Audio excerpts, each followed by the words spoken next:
Hello, everyone, and welcome to day 3 of Utah Remote Con. I'm super excited about our lineup today. We have a lot of good panels coming up for you. So put on some comfy clothes, get some popcorn or something, and get comfy because I hope you hang out with us all night. Before we get started with our first panel, that asks female video game characters, we just want to remind everyone that we're asking for donations for the American Cancer Society. I think we've all had someone that we love, know or love, been affected by cancer. So we just wanted to give back, help out that foundation.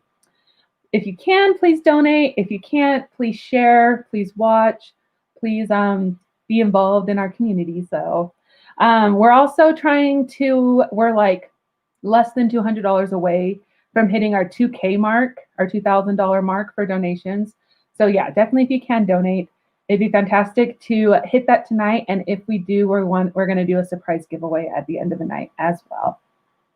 So the link for donating is in all the descriptions of the panels tonight. It's also going to be in a ticker when I figure out how to do that better. So it'll be there eventually. Givebutter.com/Utah RemoteCon 2020. All right. We're going to add in our panelists for tonight so that we can get started with this panel. Hello, everyone. Hello. Hi. Hello. I'm so excited for tonight. So I'm going to let everyone introduce ourselves. I'm going to start with Zabracus. And I know Zabracus. I knew I was going to say it wrong. I will try so hard. We're going to have you introduce us because I don't know you as well as I know these guys pretty well. So no worries. No worries. So I'm Zabracus, or you can just call me Zab. It's a lot easier. You could also call me Whitney. But a little bit about myself. I am a Twitch partner and I stream Magic the Gathering Arena on Twitch several times a week. And I stream for the esports team Fade to Karma. And I'm just a video game enthusiast in general. And yeah, I don't know what else you want to know. No, that's great. We're so excited to have you on our panel. Happy to be here. Yay! So, and if you want to plug your Instagram or any of your things too, feel free to do that. Sure. I'm on all the social medias at Zabracus. Zabracus. Perfect. All right, Lindsey, let's do you next. I am part of Cutscenes and Cupcakes, the podcast, which is about video games and desserts. What's better? You tell me. And I am a close friend of everyone here, even you, Zab. And it's official. And that's pretty much all I've got. If you guys want to find Cutscenes and Cupcakes, you can look pretty much any podcast platform. We're available, and I'll let you guys do the social media links. All right, up to Erika. That's me. I'm Erika. I am with Of Dice and Dames, so I also go by Goodwin.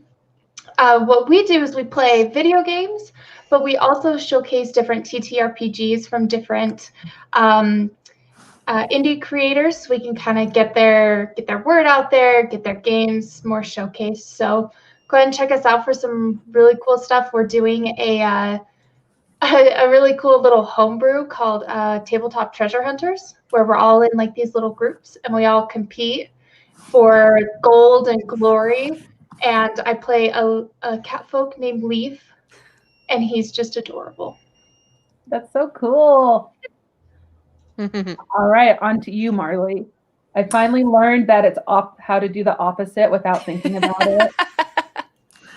Okay, I am another third of Cutscenes and Cupcakes, the podcast. I'm also a part of the Stolen Droids podcast, and I really like playing video games, and I care a lot about them.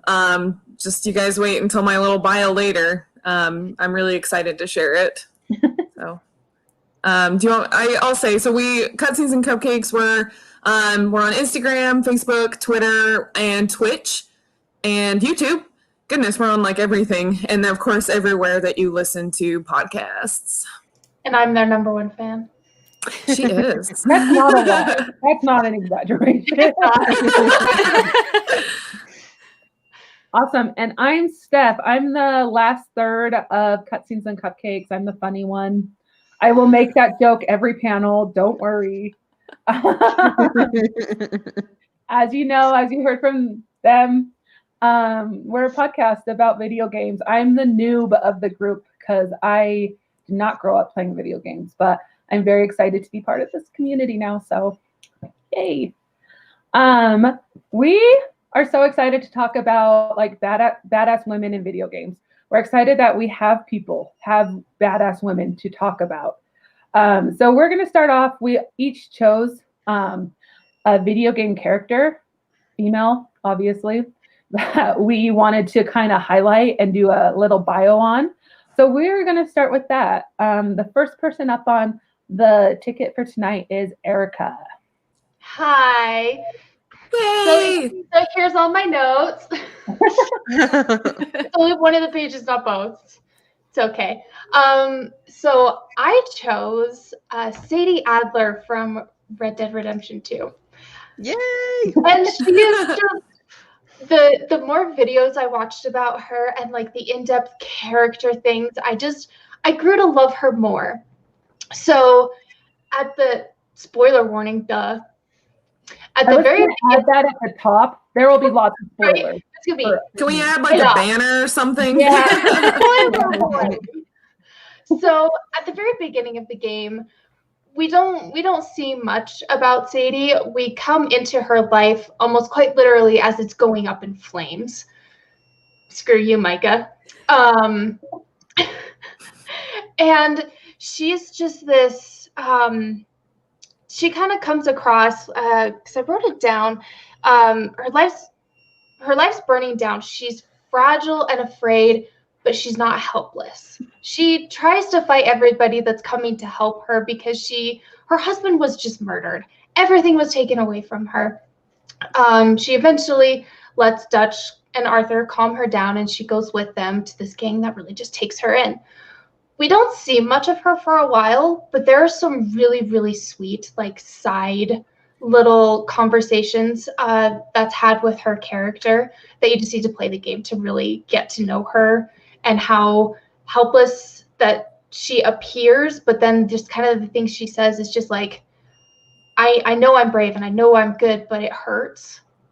So that was really important that she went through that, because through the progression of the game, we finally see her getting mad at the cook because she's like, I am sick and tired of chopping vegetables. I want to be part of the gang. Arthur, take me with you. Let me do things. My marriage was an equal partnership. I was in the fields. I carried a gun. And hearing their equal partnership was just so beautiful. She's like, I'm ready now, essentially. So she goes with Arthur on a couple of little trips. She like haphazardly starts a bit of a gunfight, and Arthur really sees like, oh, okay, she's serious, but also I need to call you out on it because you didn't need to do that. So we go through the story of seeing her kind of growing obsession with the O'Driscolls who have murdered her family. There's a moment in one of the missions in Saint Denis where they're in the big house, and the O'Driscolls come and they're like, we all know you're in there, we're gonna come and get you. And you fight as Arthur and you take everybody down, but in the middle of the fight, if you go down and around the house, you can see Sadie fighting off this small group of O'Driscolls by herself and visibly enjoying it.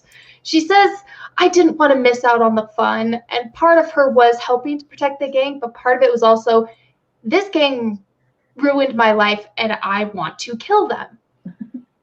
And so we kind of go through all those little things. We kind of see her obsession grow with wanting to take it all back. So kind of towards the end, we see Arthur and her go to another house where she says, hey, there's a fat man in a beard. He's mine. And he's like, okay, whatever. So we clear everybody out. Everything's fine. You go in the house and you see her just over this guy with this knife, just like ready and plunging it in and killing him. It's like, I told you you would see me again. And the sense of relief that she had from the stress of carrying that weight on her shoulders of needing to exact that revenge for herself, and watching her slowly kind of go into this progression was really beautiful in a way, because she finally felt that sense of relief and I did it. Now I can kind of live my life. So taking her new character traits that she's kind of accumulated along the way, she becomes the most badass bounty hunter. It is so fun because when you play as John, I think it's John. I totally forgot his name because I'm so obsessed with Sadie. It's John. yeah, that's right, John Marston. And you think about her from the beginning, where she kind of was coming off fragile and afraid to them going out bounty hunting, and he's kind of, you know, being the gentleman, but she's like, sorry, John, this is my world now. And you can see that she's really taken that to her person, whereas I'm my own person now. I have this thing that I'm doing and I'm going to do it and no man can stop me. And that's what I loved about that, about her whole character, was it not only was exacted upon revenge, but it was simply doing what she was doing for her, taking on these roles that, you know, in the West weren't exactly for women. And she made it for women. She made it for herself. So she was a really good example of being the woman of the hour. I can't connect to the Wi-Fi network. You might want to check the Sorry, that's Google's going on. Oh, Siri. That was time today. Scares the crap out of me. So no more jokes. So kind of taking the world on for herself and making a name for herself was just so beautiful. I love her. That's what I was going to say too. Yeah, being in the Wild West and taking on those roles that aren't like natural for women of that time. Yeah. I love it. I love stories like that. Right? I'm really glad the odds. I'm really glad you brought up the not Saint Denis, but the Rhodes mission, where like she's like fighting with Pearson, the cook. Because when she goes into the general store and then comes out wearing pants, you're just like, yeah, like it's so great. Yellow shirt, and you're just like, girl, you look great. Yes. Oh, so lovely to see the change of clothes. Mm-hmm. My favorite part is at the end when you're playing as John and you like see Sadie like again for the first time, and she's like all decked out in that bounty hunter gear, and you're just like, okay, this is awesome. Don't talk to me when you're talking to me. I'm gonna stab you in the hand. This was from your Wi-Fi, so I just thought that was funny. This is our panel. Thank you. Well, thanks, Blake. Perfect. Let's move on to Marlee. Okay, you should put that spoiler warning back up again. Yeah. Because there are heavy spoilers for The Last of Us Part 2 in my review. Okay, so I'm going to go in pretty in-depth here, but I did this, I'm going to go quick, though. Yeah, you only have 5 minutes. I timed it. I didn't even time myself, so if I would have time, I'm sorry. I'll hold you to it. So my notes come from Fandom Wiki and an article called The Evolution of Ellie from the Washington Post, and my own gameplay experience. So this is Ellie from The Last of Us series. A few things real quick about, first before I start, is my mic okay? Am I too loud again? You're fine. Am I fine? Okay. Okay, a few things about Ellie's personality and skills. So she is very rash, foul-mouthed, impulsive, and temperamental, but she's also clever and witty. She has great survival instincts. She's resourceful. She is enthusiastic about the outside world, and she loves collecting things related to her interests, like with music, movies, books, and video games. A few negative things. She has some monophobia, which is fear of being alone. And she also suffers from PTSD from a lot of the tragedies that she has witnessed and experienced. That's not an I know, but she is great with a switchblade, and she also knows her way around firearms and melee weapons. So she knows how to get stuff done.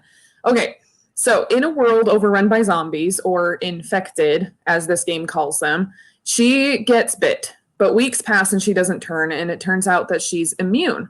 And so this 14-year-old girl, they want to get her across the country to a hospital so that they can get a vaccine and blah, blah, blah.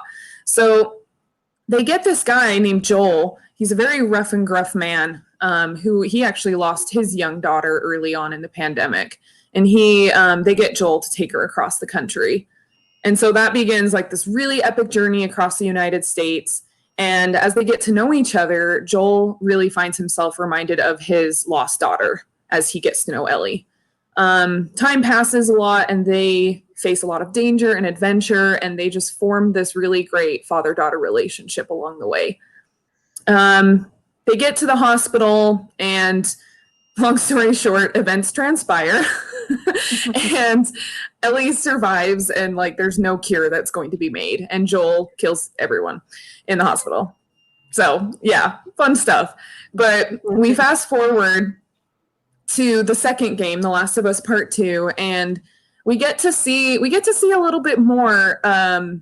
Years have passed since then, but we kind of get to see things through a series of flashbacks, and we see them still growing close together. They celebrate birthdays, and they go find abandoned museums and go hang out. He also teaches her guitar, which is something near and dear to him. We also find out, like, at the hospital, like, because he killed all those people and like took her away, like he kind of lied to her about what happened there. So she gets mad at him. Yeah, she gets mad, and they have a very strained relationship for a while. And then, so Joel, his past comes back to haunt him when Abby, who we'll learn a little bit more about soon, her dad was one of the doctors at that hospital who Joel killed. And so she kind of had her own revenge mission and killed him. And so Ellie was like, like, no, I'm not going to take this. And so she sets out on her own revenge mission to hunt down Abby and her friends.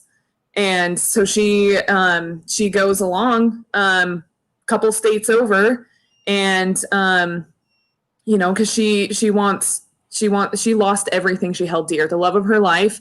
And, and one of the few things that connected her to Joel was by playing guitar. We'll get to that in a minute. But she feels it's her duty to avenge Joel's death, and she's also tortured by survivor's guilt. She really feels like she has lost her sense of purpose, and she's at a really, really low moment. Being alive in this in this world, she's continually like losing this battle against this raging pandemic, and it's one she could have stopped if Joel had not intervened. So she really just feels really a lot of guilt for that and hatred towards Joel. But Ellie is fiercely loyal and protective of the people that she loves. She will do anything to uphold that standard. Even though many, kind of later on in the game, even though there are many people who disagree with her decision to go after Abby once more, I actually find a lot of badassery there. I'm using that term because she just wants her family to be safe. She wants herself to be safe. Even because she knows that Abby is out there alive somewhere still, and that she, I guess you could say, failed her mission, her first revenge mission. She wants to be able to feel that safety and finally find peace from her PTSD. And she thinks that she can find that by finishing things off once and for all. And that really comes at a great cost, like I mentioned before. There's another character named Dina, who's her love. And Dina was kind of that person in her life who gave Ellie hope for like a future happy family. And that's actually what ultimately conflicts with Ellie's other guiding vision, her quest for vengeance. And the tension grows between the two, and they realize that those two goals can't exist together. So she takes off again and goes after Abby. And it's a really hard decision. Like, a lot of people really hated that decision. I had a hard time with it too, but I also see what Ellie needed to do in order to ease that pain of that she had. Because this game really is not so much a tale about finding happiness. It's about easing pain and weighing the cost of that quest. And actually, Neil Druckmann, who's the co-director and writer, he says, while Ellie had to do some horrible things to survive and go on this journey of retribution, it doesn't mean she's a bad person. And it also doesn't mean that she isn't capable of change. So Ellie does what she thinks is best. And so she goes after her. And there's this really crazy confrontation at the end that left Ellie bloody and broken physically and emotionally. And while Joel's death provided her some purpose, forgiveness ended up giving her freedom. And so Ellie's decision to spare Abby is her way of forgiving Joel through her. And I'm just like getting chills right now just thinking about this, because like I said, that forgiveness and being able to find that for her, it gave her that freedom. So we see in the final scenes of the game, there's like a flashback cutscene of Ellie talking to Joel. Don't worry, I'm wrapping up here. Their relationship had been very distant for quite a while, and she even like blew up at him at a party in front of a bunch of people. Ellie tells him that if she had died on that hospital table that day, then her life would have meant something. So now we understand in hindsight, like this whole game, like she just really just didn't feel like her life meant anything. In one way, it shows why she was willing to risk so much. And we were also led to believe the whole game that Ellie and Joel's last moments were a terrible one, like when she got mad at him at that party. But we learned through that cutscene that Ellie, like, she came to Joel and expressed her desire to try and forgive him. And it was actually a really tender moment. And I think for me, it's a moment that makes you feel hopeful. I'd like to think that there's hope in the ending, and hope that Ellie is traveling forward to make amends and to make a new life for herself. Either way, I just want her to like find happiness and peace at last. Like, she just needs a big hug. Her life is no longer overshadowed by Joel's death and his lies and also his love. Ellie's faced without a clear future and one without family, but it's one that's all her own. Coming back home, like I said, she found Dina really is gone. And she also, she tries to play guitar one last time, but she finds herself physically unable to. And that guitar again was one thing that really connected her to Joel. So she leaves her guitar and everything else behind and moves on. And she chooses to let go. And I think right there, like in that moment, I think Ellie is a badass. Very well done, Mar. So, yeah. It's a really tragic story, but it's a good one. I'm going to do Abby from The Last of Us too, because I like chaos. Abby, I'm so excited. Abby was a super controversial character, so much so that like people sent the voice actress death threats. Like, just at the beginning, I want to say, don't be that person. So terrible. Actors are not their characters. Yeah, she didn't write the character; she was just the voice of it. Like, it just doesn't make sense to me. I think it was a really interesting and like risky thing for them to put Abby as the antagonist as a playable character in the second part of the game. But I think it really paid off because Abby's redemption story is so good. I think we found out like what happened in Ellie's revenge story and with Marlee's bio, and I think with Abby's story, you find out what revenge cost you and what it can do to like your spirit and your humanity. So Abby is introduced for all intents and purposes as the antagonist and the villain. One of the first, not the very first, but scenes is her being saved from clickers by Joel and Tommy. And then she turns around and brutally murders him with a golf club while Ellie watches it happen. Like, so terrible. We all knew Joel would probably die, but I don't think anyone knew he would die that way, like so gruesomely. And so it's established at the very beginning that we are supposed to hate Abby. But then you get to play her in the second half.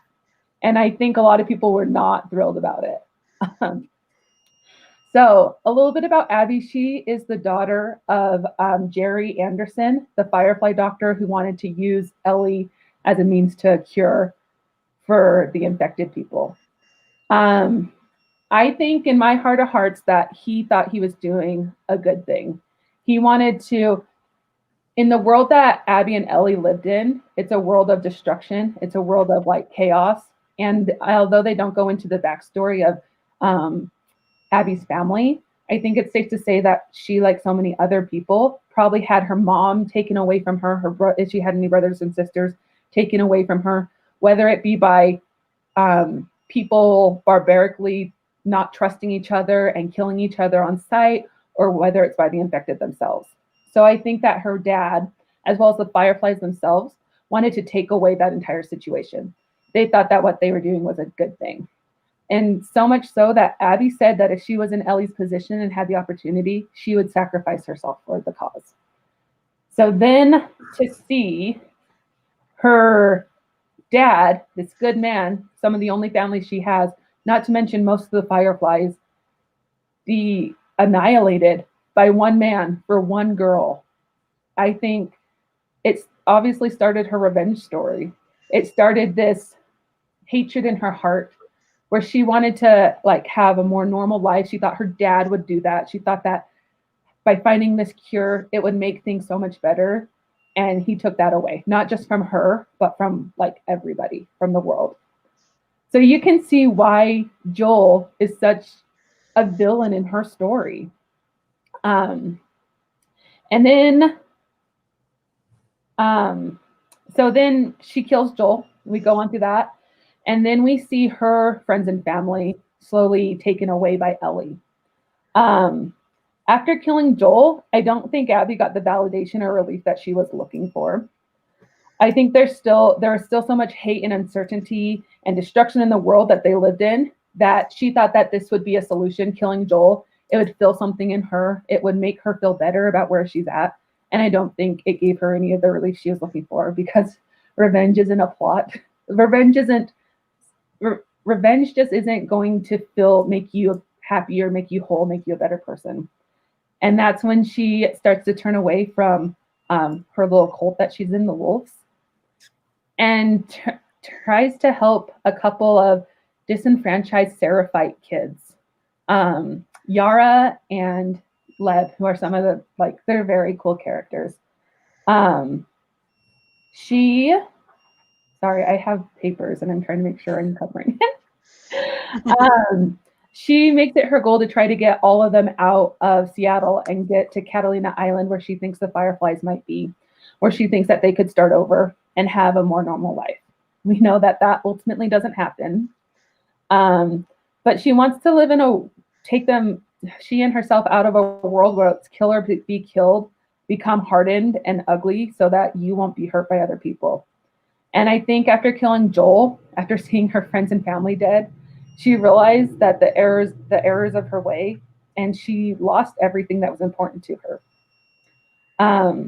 One of the most compelling parts of the story for me is like about where Marlee was talking about at the end, where both Lev and Abby have been hung up on pikes, kind of left for dead, and Ellie's coming.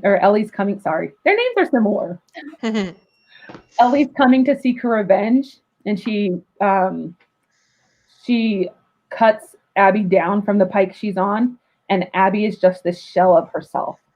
She's small. She hasn't had food. She just is a pitiful portion of who she was before. I could barely recognize her. Barely recognizable. Super skinny. And she even sees Ellie, and she's just like, "You've got to be kidding me. This is where you are." Like, and I think the only thing she knows she can do is help Lev, get Lev down, save him, even if it means risking her, like it costs her own life. I think that Abby is the same story as Ellie, but 2 or 3 steps ahead of where Ellie is. she is the result. She is finding what revenge really does. And it doesn't solve anything. It just makes you a not as great person. It makes you hateful. It makes you not be able to have relationships. Abby gave up her relationship with her boyfriend. She pretty much turned away from everything so she could become a super soldier to kill Joel. And it cost her everything. And so now she's turning her life to try to help others, especially in Lev. So it's just, it's a very good story. I don't know. I hope that I express myself. She's a badass character. Not only does she have an amazing story, I love that she's built differently than most female characters. She has like a huge chest and huge arms. Yeah. And as a result of that, her gameplay was so much fun. Her melee attacks were ridiculous in a good way. I also love the fact that she isn't like a moony or romantic character. In fact, it's her boyfriend who wants them to run away together. And she's just like, come on, man, I got work to do. And then I love the way that she didn't hide her toughness. She used it as a way to protect herself and protect the ones she loved. I just think that she is a badass for using those things that aren't normally feminine to her advantage. I think it takes humility and badassery, if you will, to realize that you've made mistakes. And I do think she realized that killing Joel, letting this revenge take over her life. She's 20 years old. She's probably been spending over like 5 to 7 years on this mission to kill Joel. She realizes that it was a mistake and isn't worth it in the end. And I think that takes a lot of humility and badassery. So Abby, I'm Team Abby for sure. Mm-hmm. It's incredible that Naughty Dog, the developers for the Last of Us series, could do this to us, where we have like this lovable character of Ellie from the first game, and then all of a sudden we get to see her and another character, like these two awesome females, separate but so equal at the same time. Like, and they're just hearing their stories. I think it's incredible. And also, like, go Naughty Dog for having two female protagonists in your game. It's I true. think it was a controversial thing to do, but I think it paid off. Last of Us 2 is really, really good if you haven't played it yet. All right, on to Zabracus. All right. So the character I chose is Tifa Lockhart, who's a main protagonist in the Final Fantasy VII franchise. I was going to cosplay her tonight, but I ran out of time. I didn't have a chance to get into the costume and everything, but that's okay. Next time. Exactly. But where do we even begin on how much of a badass Tifa really is? So she's basically a mother to a little girl, Marlene, de facto, basically. She supports Cloud Stripes, the main protagonist hero. She supports his mentally weak side while also dealing with her own trauma. She manages her own bar. She's an entrepreneur. And she helps manage a eco-terrorist group hell-bent on saving the world from an evil Shinra corporation. And aside from her emotional strength, she's also incredibly physically strong. And in the game, she uses her martial arts skills to beat enemies and everything. So she's basically a jack of all trades. She's fierce and always ready to go into battle to help protect her community and rescue friends and even people that she's just barely met. She's like, you know what? They're great. Let's go save them too. But she's also realistic to know when something might be a bad idea and will voice her opinion on such a thing. So she doesn't just always let people run over her. And so she can be the cheerleader and the starfighter all at the same time. She's been a central and dynamic character in all of the Final Fantasy VII games and the movie. So Final Fantasy 1, which came out, or Final Fantasy 7, which came out on PlayStation 1. She was in the Crisis Core series, which came out on PSP. She was in the Advent Children movie.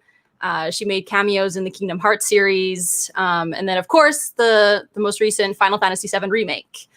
And unlike a lot of female video game characters, especially, some that came out in the 90s and whatnot, which is when Final Fantasy VII first came out, she's not relegated to just like healer or support, or she's not there for just mere eye candy. She fights with her fists, and she's one of the strongest characters in the game from start to finish. She takes care of the bar, Seventh Heaven, in the slums of Midgar, as I said before. And then she helps to plot and take down the Mako reactors and the Shinra Corp itself. She can also be a charlatan, and she goes by herself to try and take on the biggest mob boss on Wall Market in Midgar. Yeah. Just pretending to be one of his brides. And she didn't do this with anyone's permission. She was just like, you know what? I'm going to go take this guy down. Let's do it. And then when Cloudstripe, so this is where the spoilers start. When Cloudstripe gets lost to the live stream later in the game, it's actually Tifa who's the one who pulls him out of that. She basically acts as his therapist in a way and talks him out of himself. It's a really weird part of the game. And during that time that Cloud was kind of off in his own little world, she was taking care of everyone else in the group who had, really low morale because everything was going awry. And, she still just had that can-do attitude and just kept everyone together and like, you know what, we're still going to take down Shinra and save the world. And then when she was young, she actually watched her father be murdered by the Shinra Corp, which triggered her vengeance and desire for the better world. And so she left her small town and learned how to become a martial artist and take care of herself, moved to the big city. But despite wanting to seek that vengeance for her father, she never let it consume her. She always kept the bigger picture of the world in mind. Abby and Ellie could have learned from that. Yeah, so she always went into everything with the kind of thought process of wanting to make sure to protect as many people as possible. And that was her drive for the vengeance, was to make the world a better place and not let Shinra continue to ruin other people's lives and completely destroy the world, literally. And so I especially love how more in-depth they made her character in the remake that just came out this year. We get to see a lot more of her struggles and her strengths. Two particular things that I loved about them displaying her physical strength in particular in the game, in the remake, was they had this little pull-up challenge in the gym in Wall Market, and she's the only one that can participate in it. And I don't know about you guys or ladies, but pull-ups are hard. Yeah. Yeah. And so the fact that like she's the one to take on everyone else in the gym and do these pull-up challenges and win is pretty amazing. And then the second thing is, once they're in the Shinra headquarters, she has to be the one that basically does all these crazy acrobatics upon some ceiling lamps and the ceiling itself. Monkey bars. She does monkey bars and is literally jumping from chandelier to chandelier to try to get to a special room so that they can actually get through the rest of the Shinra building. And she's the one who volunteers to do it, and she does it because she's the only one who can do it. So I love that, despite like how sweet and sentimental, attractive, and just general peacemaking she is, they don't let that be the only thing she is. They let her be a very strong, badass character that can do things that the men can't. Yeah. And she's not afraid to let her feelings known, and she can beat you up all at the same time. Simply put, she's just a badass. Yes. All right. That's awesome. I never knew that much about her, so I like this. Yeah. I don't know much about the other characters, so this is great. It's very educational. All right, Lindsey, why don't you finish up our bios for us? All right. So I actually kept mine generally spoiler free. There are some minor spoilers, but I didn't want to get into the heavy spoilers because it's just such a great game and people need to play it. So please play it. I'm doing Aloy from Horizon Zero Dawn. Yay! Yay! Um, so the first word that I think of when I think of Aloy is resilient. From birth, Aloy is cast out of her village and left under the care of her adopted father, Rost. She's given no trial, no jury, and no explanations as to why. She uses this as a motivator rather than something to hold her back, and she prepares her whole childhood for the chance to get some answers. After a turn of events lead to the death of Rost, she stays strong and full of purpose. Part of that purpose, and this is kind of a theme throughout most of our characters, is revenge. But I think that dies down quickly because Aloy is very forgiving, which, if you ask me, is a more badass trait than anything, because it takes so much of you to forgive and put yourself in a sense beneath another person. If that makes sense, that just for the act of forgiving is taking that like humility to say, okay, maybe you're right, maybe you're wrong, what you did was wrong, but I'm moving past it. Anyway, she's very forgiving and isn't motivated by hatred or revenge. She overcomes her anger for the Nora, the tribe that cast her out, and eventually comes back in the end to save all their butts from Yeah, she does. quite a battle. Yeah. And Aloy, in addition, lets Olin live, and Olin is the guy who led to Rost's deaths. He led the killers to Rost. Aloy is also assertive. She is strong, but not without kindness or caring. As somebody who struggles with assertiveness, I really look up to that. And she even became a role model to me day to day in my communication, as I was, just so inspired by her ability to just be assertive and to be strong, yet to always be respectful and to be just caring to the people around her. So all of this, and Aloy, she still has her vulnerabilities. She still struggles with a lot of things. She's still, a normal character, a normal human, because no one wants to read about a character that's, perfect in every way. Aloy still has, her vulnerabilities and her flaws. Specifically when you watch her cutscenes with Rost. She goes to Rost's grave and you can talk to him. And those are just such touching scenes and amazing scenes throughout the game of just her expressing what she's doing and how she feels. It kind of gives like a mission summary, I guess, for the player, but it's also checking in with Aloy emotionally when you go do that. So I was really appreciative that they added that into the game. Throughout the story, Aloy goes through so much in regards to her identity, because she doesn't know who her parents are, specifically her mother. And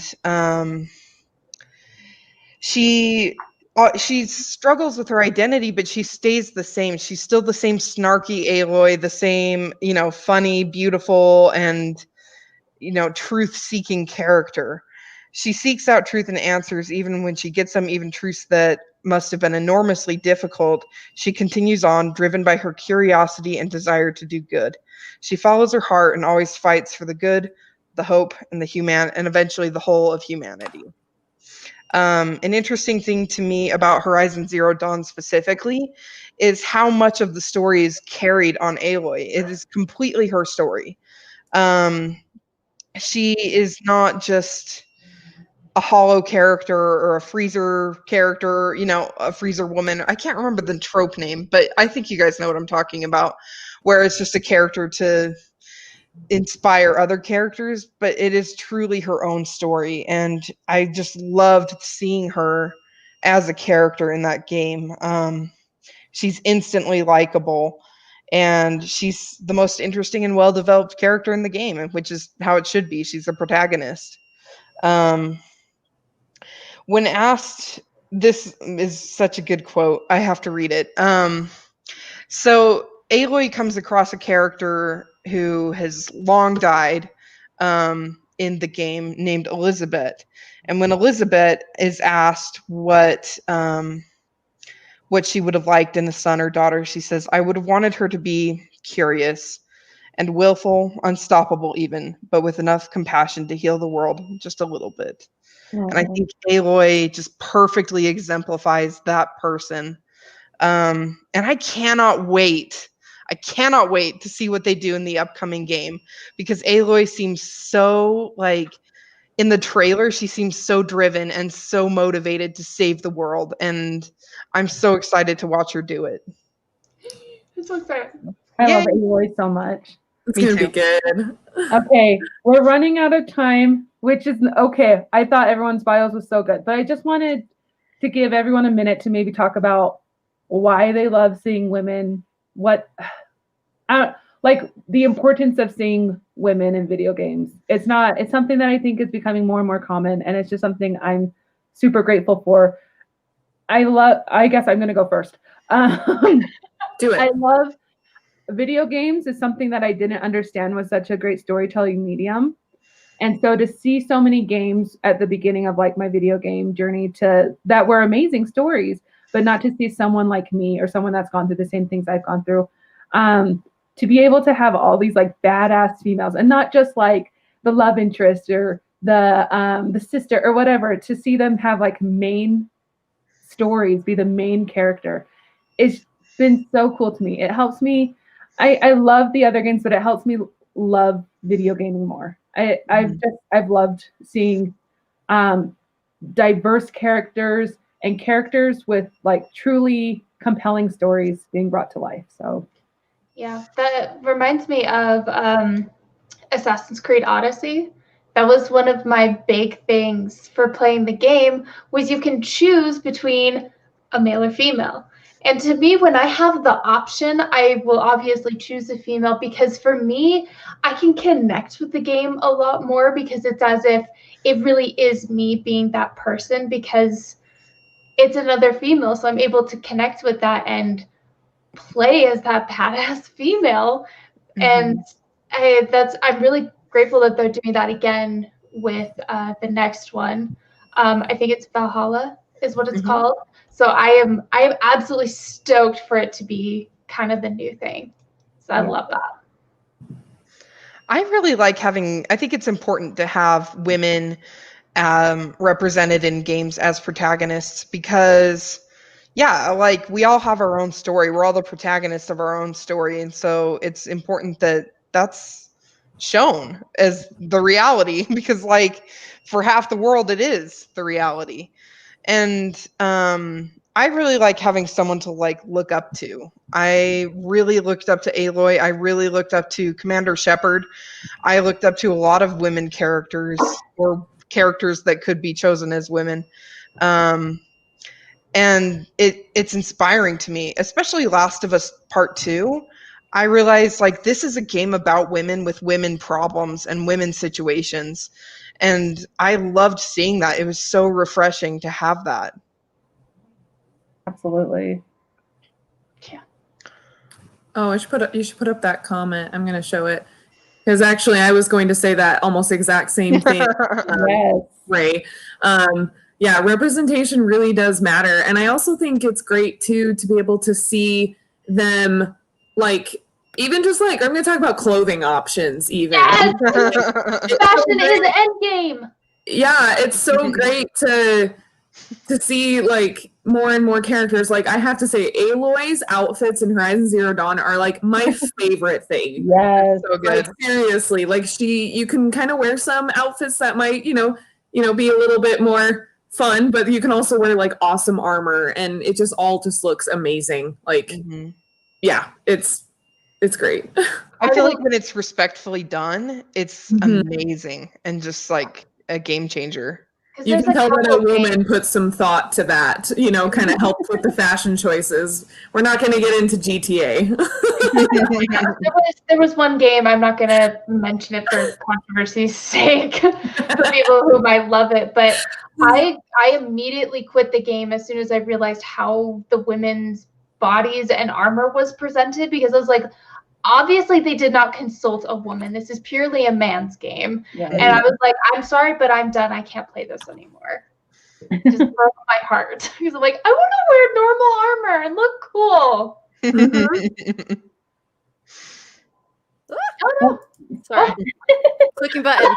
As a cosplayer, it can be really frustrating sometimes when you look at certain video games and you just can clearly tell that the artists have, one, probably never seen a woman in their entire life, and two, you realize that because they're not using like women directors in some of these games, like art directors, I mean, like these characters' designs are just absurd.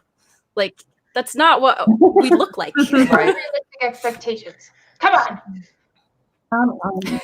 But I do like that a lot of video games are becoming more realistic in what they do. And that with the representation, it's not just in representing realistic women, but like diverse women, you know? Oh, yeah. Like in Overwatch, they have women from all over the world. They have women with all sorts of different backstories, whether they're a scientist or I have so many Overwatch. I'm actually wearing a Tracer shirt. Yes. The fact that they're having like non-binary and LGBTQ people in these video games now, it's fantastic. Yeah. I agree completely. Yeah. And Overwatch is such a great example of that diversity and that like beautiful diversity. Like you can, it just like really celebrates a variety of types of people. And that's, that's amazing. Well, I agree, and I could talk about this all night. We do have to end it. We have to go to our next panel. Real quick, we had about $60 donated this panel. That's super awesome. We have for raffle, we have a Mercy print and a Little Sister Big Daddy print, as well as a Twisted Sugar gift card, which is where my drink is from. So I'm going to draw that really quick. And the winner for that is... Can the same person win multiple times? I mean, if you buy multiple tickets, then you can. It's Angel Williams. So yay! Congratulations. Thank you for donating. Facebook, thank you so much for donating, and thank you guys for participating. So thank you. Good night, everyone. 2 more panels coming up tonight. Be sure to watch. Thanks, They're guys. gonna be great. Good job, guys.